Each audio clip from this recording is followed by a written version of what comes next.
Panya siku moja aliongea na jogoo, akamwambia jogoo, mwenye nyumba huyu baba mwenye nyumba ametega mtego, meuona ndani ule mtego wa panya. Sasa nakuomba nisaidie mimi na wewe tukautegue, ule ni kwa ajili yetu. Jogoo akacheka sana, akamwambia panya, uliona wapi jogoo akategwa na mtego ule? Ule wako ule.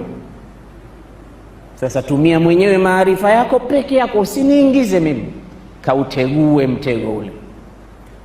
Panya anamwambia jogoo, bwana, unatuhusu sote, sisi sote tunakaa hapa, hii nyumba si yetu sote, mimi nimo humu na wewe umo humu, si tunahusika?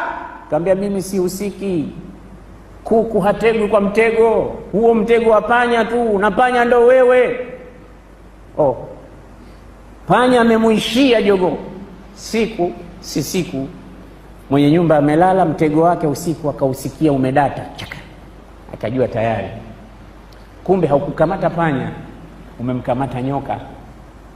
Nyoka analia anaeka kulia kushoto, anatafuta njia ya kutoka, hawezi. Kiza mwenye nyumba anapeleka mkono, hasira za nyoka zote ameshaziweka katika mdomo wake, na sumu ile alimdonoa tu mwenye nyumba, darba moja tu. Asubuhi qalu inna lillahi wa inna ilayhi rajiun. Watu wamekusanyika, jamaa kafa. Sasa watu washakusanyika, wanashona sanda na kujitayarisha kwenda kuzika. Watu wakasema tuna njaa, tunataka kupika angalau tupate nguvu za kwenda kuzika. Mwenye nyumba alikuwa na nini vile, kuna jogoo hapa, kuku, mkamateni. Jogoo anakamatwa, mshike. Panya kakaa pembeni, anamwambia jogoo, si nilikuambia huo mtego wetu sote? Sasa tizama, kati ya mimi na wewe, mtego huo nani ambaye umemuathiri? Leo nakwenda kuchinjwa mie, kwa heri. Unaziona hesabu za jogoo?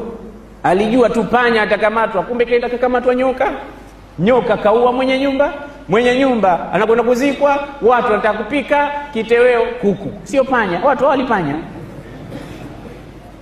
anapiga kelele, panya anamwambia nilikuambia. Hadithi hii ni hadithi za wazee, lakini zina mafunzo ndani yake, kwamba mtu asiseme mara nyingine mimi sihusiki, mimi sie, na wewe utakuja kuingia siku moja utajua.